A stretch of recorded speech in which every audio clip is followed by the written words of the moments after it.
Students, मैं doctor Vijay Kumar, assistant professor EFM, government girls college Shahpura. Student, आज अपन राजस्थान में आर्थिक पर्यावरण बीकॉम पार्ट सेकंड EFM का पेपर फर्स्ट है। उसमें भारत में निर्धनता के बारे में बात करेंगे आज हम। देखिए, जो कोफी अन्नान साहब थे, पूर्व संयुक्त राष्ट्र महासचिव, उन्होंने कहा कि विश्व का लगभग 1/5 पॉपुलेशन प्रतिदिन $1 से भी कम पर अपना जीवन निर्वाह करती है। यह एक क्रूड माप है, लेकिन ये दर्शाता है कि प्रतिदिन की भूख, दुख एवं बीमारी जिसे किसी भी मानव मात्र को नहीं झेलना चाहिए। वर्ष 2011-12 में देश की गरीबी रेखा से जीवन यापन करने वाले लोग लगभग 21.9 थे। यह देखने की बात है कि विभिन्न प्रकार की समितियां भारत सरकार ने बनाई थी। रंगराजन समिति, तेंदुलकर समिति और प्रोफेसर लकड़ावाला ने, इन्होंने कई समितियां बनाई और उन्होंने BPL के बारे में अपनी अपनी विचारधारा दी। प्रोफेसर तेंदुलकर समिति ने जो भारत की जनसंख्या 2011-12 में है, उसके आधार पर कहा कि 21.9 पॉपुलेशन गरीबी की रेखा यानी BPL की रेखा से नीचे अपना जीवन यापन कर रही है। जबकि रंगराजन समिति बोलती है कि लगभग भारत में 29.5 पॉपुलेशन BPL है, यानी बिलो पॉवर्टी लाइन है। 2011-12 में जब बात करते हैं तो हमारे देश में लगभग 109.8 मिलियन ग्रामीण लोग, BPL में कितने लोग आ रहे हैं? 109.8 मिलियन ग्रामीण लोग और लगभग 29 मिलियन शहरी क्षेत्र के लोग BPL की श्रेणी के अंदर आते हैं। कहा जाता था कि अर्थशास्त्र एक धन का विषय है, जिसमें धन की बात करी जाती है, धन कैसे कमाया जाता है और धन को कैसे उपभोग किया जाता है, केवल उसकी बात ही की जाती थी। लेकिन वर्तमान में अर्थशास्त्र एक आर्थिक विकास करने का शास्त्र हो गया है। निर्धनता की बात करता है वो कि किस प्रकार से हम इस निर्धनता को दूर करें। देखिए, निर्धनता एक सामाजिक अभिशाप है। निर्धनता एक सामाजिक अभिशाप है। आप सोचिए, वो व्यक्ति जिसे जीवन की आधारभूत आवश्यकताएं, रोटी कपड़ा मकान स्वास्थ्य और चिकित्सा से भी बुनियादी आवश्यकताओं से भी वंचित रहना पड़े, वो व्यक्ति निर्धन है। उसे अपने किस तरह सामाजिक स्थिति का सामना करना पड़ता होगा। योजना आयोग, जो अब नीति आयोग के रूप में काम कर रहा है, अब उसे हमने नीति आयोग कहा है। 1/1/2015 के बाद इसे हमने नीति आयोग कहा है। और आपको को जानकर खुशी होगी कि हमारे राजस्थान के अरविंद पनगड़िया नीति आयोग के पहले उपाध्यक्ष रहे हैं। देखिए, नीति आयोग राष्ट्रीय एवं राज्य स्तर पर गरीबी रेखा को मापने का काम करता है। नीति आयोग राष्ट्रीय एवं राज्य स्तर पर गरीबी रेखा के लोगों की संख्या एवं प्रतिशत अनुपात को लगाने वाली एक नोडल एजेंसी है। वर्ड बोल रहा हूं मैं, नोडल एजेंसी है। जबकि भारत में NSSO, national sample survey organisation, राष्ट्रीय प्रतिदर सर्वेक्षण कार्यालय, ये हमारी पॉपुलेशन की गणना करता है। इसका काम हर 5 साल में 5 वर्ष में उपभोक्ता व्यय के संबंध में अनुमान लगाता है और 2011-12 में इसका 68वां चक्र पूरा हुआ था। भारत में जो निर्धनता की बात की जाती है, निर्धनता की अवधारणा की बात की जाती है, वो निरपेक्ष आधार पर ली गई है। उन्होंने कहा कि जो न्यूनतम उपभोग व्यय है या कैलोरी उपभोग व्यय है, अगर वो भी जो मैं बताऊंगा आंकड़े उससे भी कम है तो वो BPL की श्रेणी में आता है। देखिए, एक चीज है BPL और APL। BPL means below poverty line, वो व्यक्ति जो अपने जीवन की बुनियादी आवश्यकताओं को भी पूरा नहीं कर पा रहे हैं, जिनको जीने के लिए रोटी कपड़ा मकान स्वास्थ्य और चिकित्सा भी नहीं मिल पा रही है। और एक है APL, above poverty line. BPL से जो ऊपर लोग हैं वो APL की श्रेणी के अंदर आते हैं। भारत के राजस्थानी ग्रामीण क्षेत्रों में लोग आजकल क्यों BPL बनवाना चाह रहे हैं? हर व्यक्ति को देखिए, वो BPL के लिए भागता रहता है पंचायत समितियों के अंदर, सरपंचों के पीछे, सचिवों के पीछे। क्यों? क्योंकि भारत सरकार, राजस्थान सरकार ने BPL के लोगों के लिए विभिन्न प्रकार की योजनाएं जारी कर रखी है। वो निःशुल्क योजनाएं हैं जिनका बेनिफिट्स वो अपने जीवन में उठाता है। जगत चिकित्सा के लिए बहुत सारी सुविधाएं आपको मिलेगी देखने के लिए। एक होता है निर्धनता अनुपात। निर्धनता अनुपात क्या है?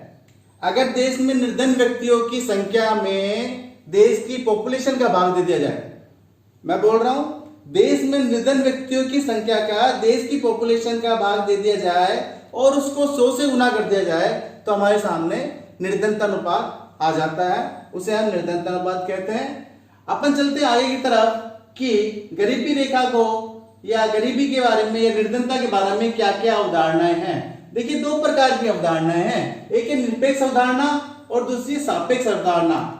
निरपेक्ष अवधारणा और सापेक्ष अवधारणा। निरपेक्ष अवधारणा ये बताता है कि व्यक्ति की जीवन की अनिवार्य आवश्यकताएं पूरी नहीं कर पा रहा है, जबकि सापेक्ष अवधारणा ये बताता है कि अलग अलग व्यक्तियों से हम आय की तुलना करते हैं, अलग अलग व्यक्तियों पे हम बताते हैं कि उनकी आय में असमानता कितनी है। एक व्यक्ति की आय की तुलना दूसरे व्यक्ति की आय की तुलना से की जाती है और वो अत्यंत कम पाई जाती है, तो उसे हम बीपीएल कहते हैं।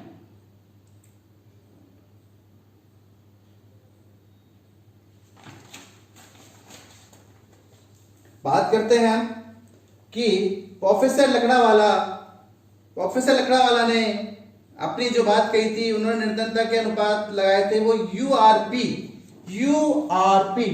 देखिए, मैं वर्ड बोल रहा हूं यूआरपी, आप ध्यान दीजिए।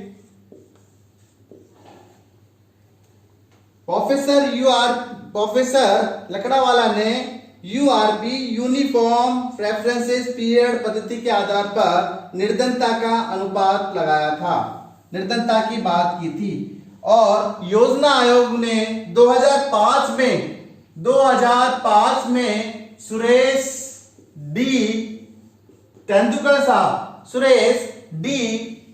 साहब को निर्धनता का अनुमान लगाने के लिए एक विशेष समूह का गठन किया था। उनकी अध्यक्षता में उन्होंने बताया था कि प्रोफेसर तेंदुलकर साहब ने बताया था कि 2004-5 की कीमतों पर प्रति व्यक्ति मासिक उपभोग व्यय monthly per capita consumable expenditure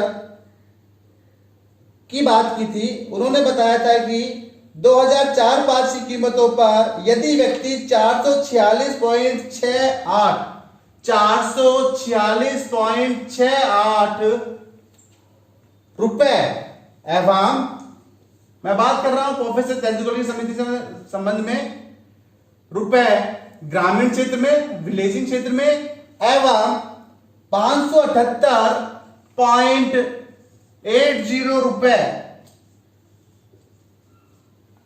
अगर शहरी क्षेत्र में प्रति व्यक्ति मासिक उपभोग नहीं कर पा रहा है।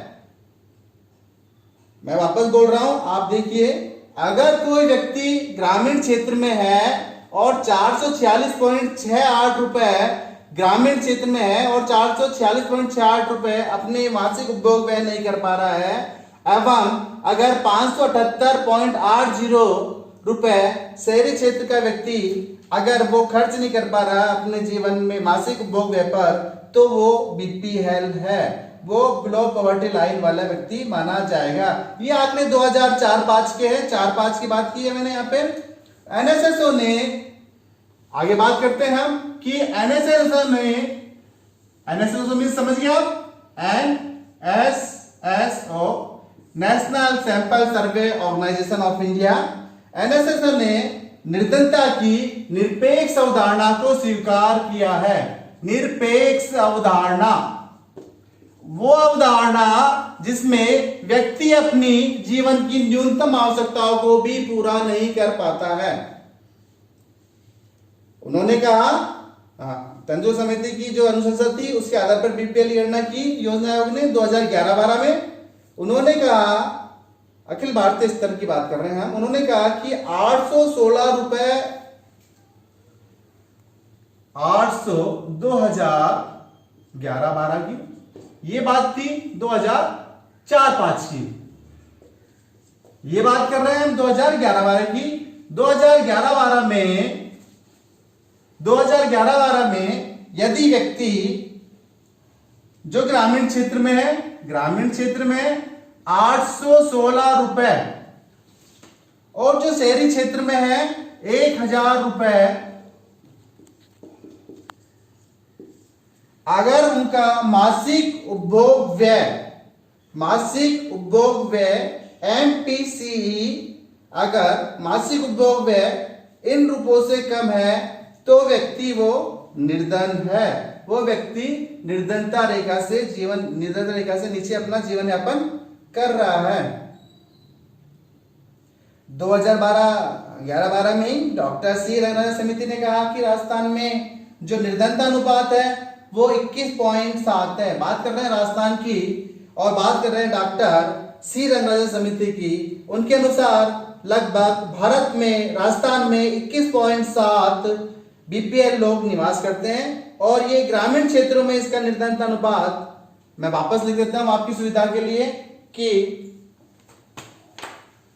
वेट कीजिए आप, क्योंकि राजस्थान की बात कर रहे हैं हम, तो राजस्थान की बात के लिए आपको टॉपिक भी अपना है और हमारे यहाँ पर देखिए निश्चित रूप से ये टॉपिक न केवल स्टडीज अपने सेकेंड ईयर के लिए इंपोर्टेंट रखता है बल्कि हमारे जितने भी कॉम्पिटिटिव एग्जामिनेशंस हैं उनमें बीपीएल की बात निश्चित रूप से पूछी जाती है, चाहे गेजेटेड पोस्ट के एग्जामिनेशंस हो या आप नॉन गेजेटेड पोस्ट के एग्जामिनेशंस हो, बीपीएल की बात निश्चित रूप से क्वेश्चन के रूप में आती है। मैं आपसे बात कर रहा था कि राजस्थान में निर्धनता अनुपात कितना है। देखिए अलग अलग प्रोफेसर्स ने अलग अलग समिति बनाई है, अलग अलग समिति के आधार पर अलग अलग प्रॉपर्टी लाइन्स की बात की जाती रही है। तो मैं यहां बात कर रहा हूं डॉक्टर सी रंगराजन,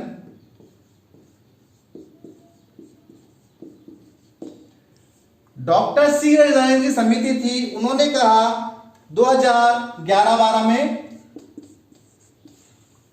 अगर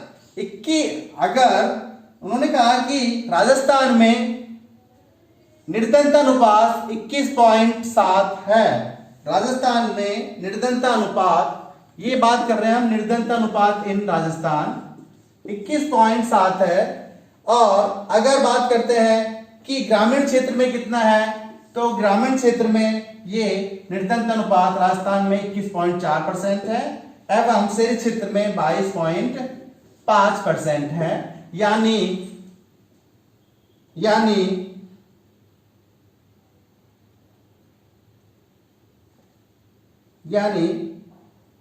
राजस्थान के गांवों में जो लोग निवास कर रहे हैं 21% चार पॉपुलेशन के लोग निर्धनता बीपीएल बिलो पॉवर्टी लाइन जीवन यापन कर रहे हैं और शहरी क्षेत्र में 22.5, ये आंकड़ा आपके सामने प्रस्तुत किया है, नवीनतम आंकड़ा है। और अगर पॉपुलेशन की बात करें कि कितने लोग, कुल 151.5 लाख व्यक्ति राजस्थान में निर्धन है, बीपीएल है। इसमें से 112 व्यक्ति ग्रामीण क्षेत्र में, 112 लाख व्यक्ति ग्रामीण क्षेत्र में एवं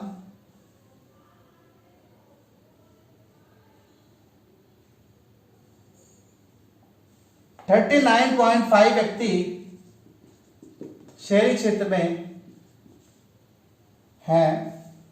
अब बात करते हैं कि राजस्थान में पॉपुलेशन गरीब क्यों है, गरीबी की रेखा के जीवन यापन क्यों कर रहे हैं, या हमारी स्थिति ऐसी क्यों है कि हम निर्धनता की श्रेणी में आ रहे हैं। कुछ आंकड़े मैं आपको बताने का प्रयास कर रहा हूं कि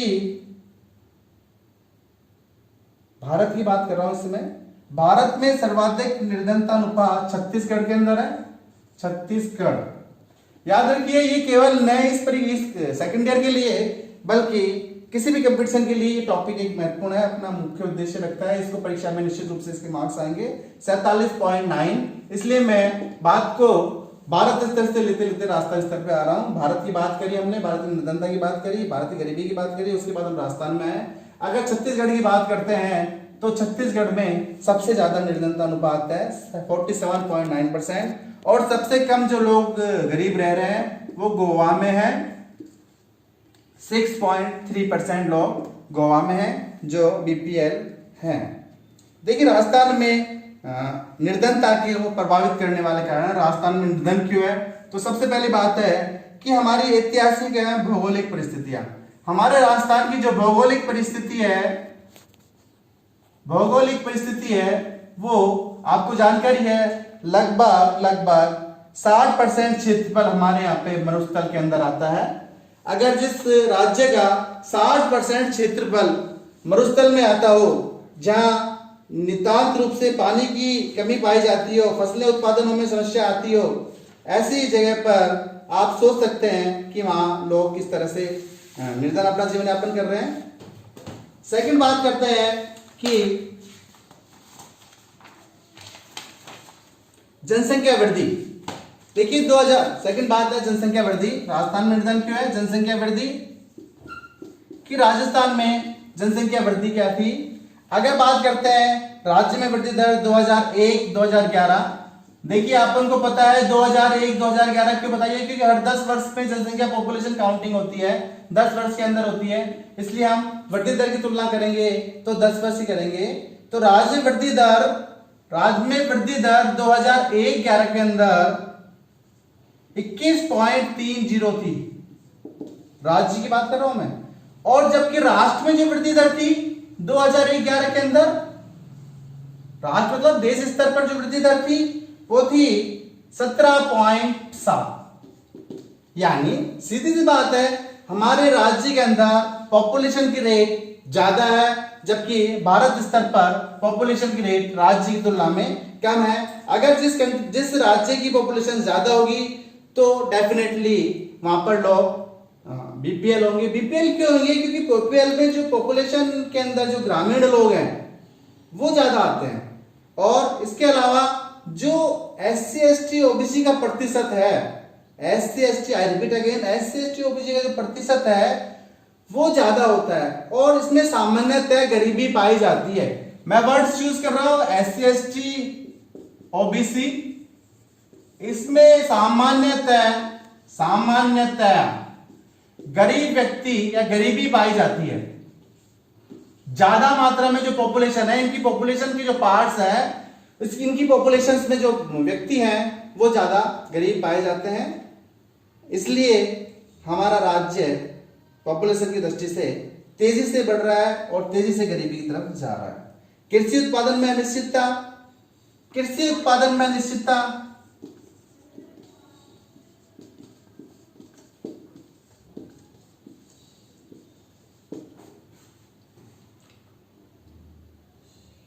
राज्य की बात कर रहे हैं, राजस्थान राज्य की बात कर रहे हैं, तो हम देखिए स्वतंत्रता प्राप्ति या योजना काल जो हमने प्रारंभ किया 1951 के बाद, उससे लेकर आज तक अगर 7 वर्षों को छोड़ दें, हम 7 इयर्स को छोड़ दें, तो राजस्थान में हमेशा अकाल, सूखा, चारे का अभाव, पानी की समस्या हमेशा बनी रही है 7 ईयर को छोड़कर।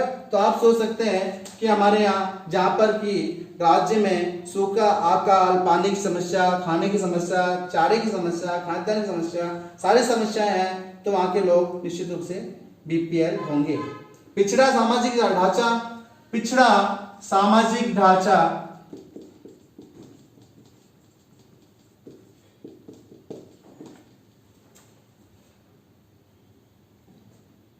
राज्य में न्यूनतम 20% परिवारों की आर्थिक स्थिति बहुत पिछड़ी हुई है। मासिक उपभोग व्यय भी बहुत कम है। स्त्रियां और बच्चे कुपोषण का शिकार हैं। सामाजिक ढांचे के अंदर जो स्त्रियां हैं और बच्चे हैं, फीमेल्स एंड चाइल्ड्स, 20% जो बीपीएल है, बहुत बिलो पॉवर्टी लाइन है, उनमें महिला और बच्चों की स्थिति बहुत खराब है। खाद्यान्न मूल्यों में वृद्धि,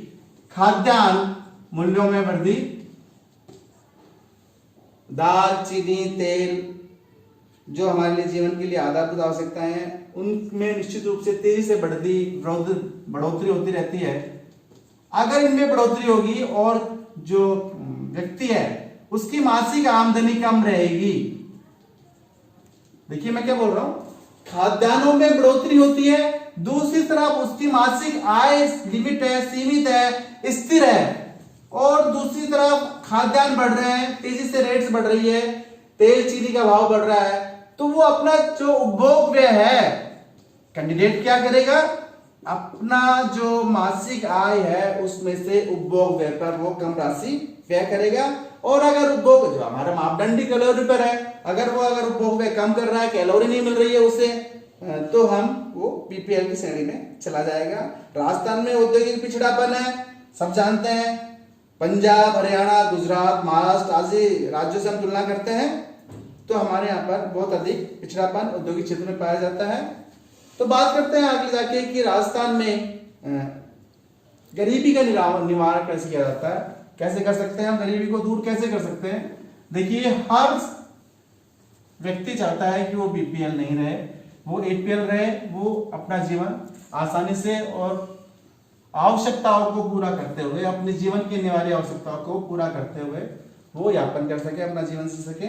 तो देखिए, राजस्थान में गरीबी निवारण के उपाय,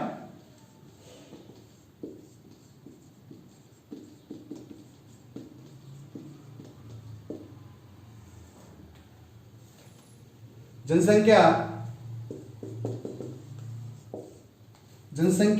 वृद्धि दर पर प्रभावी नियंत्रण लगाना चाहिए।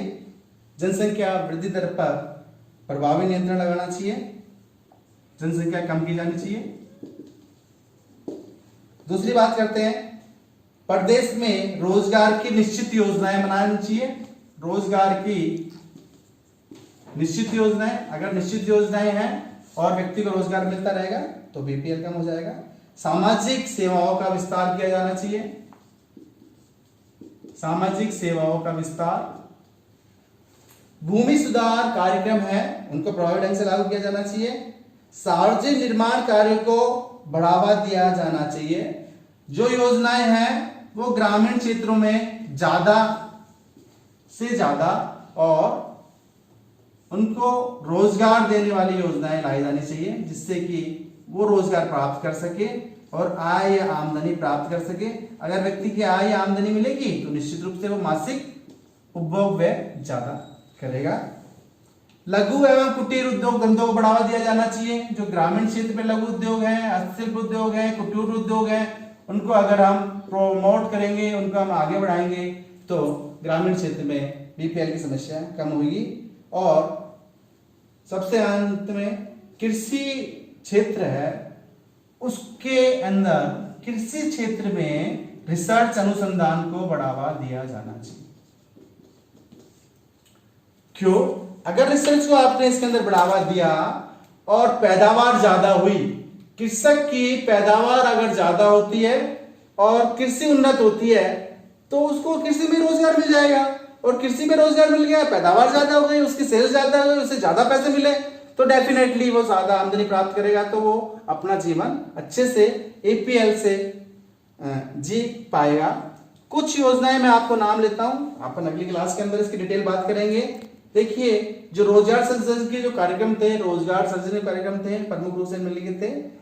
एकीकृत ग्रामीण विकास कार्यक्रम आईआरडीपी, ग्रामीण युवाओं को रोजगार हेतु प्रशिक्षण ट्राइसेम, जवाहर रोजगार योजना, क्षेत्रीय विकास कार्यक्रम, सूखा संभावित क्षेत्रीय कार्यक्रम, मरु विकास कार्यक्रम, जनजातीय क्षेत्रीय कार्यक्रम, अरावली विकास कार्यक्रम। ये बहुत सारे प्रोग्राम्स इंडिया लेवल पर और राजस्थान लेवल पर सरकार ने जारी किए और इनके लिए अलग से अध्याय में अपन बात करेंगे। आज के लिए आपको इतना ही, फिर मिलते हैं कल। Thank you very much. I am doctor Vijay Kumar.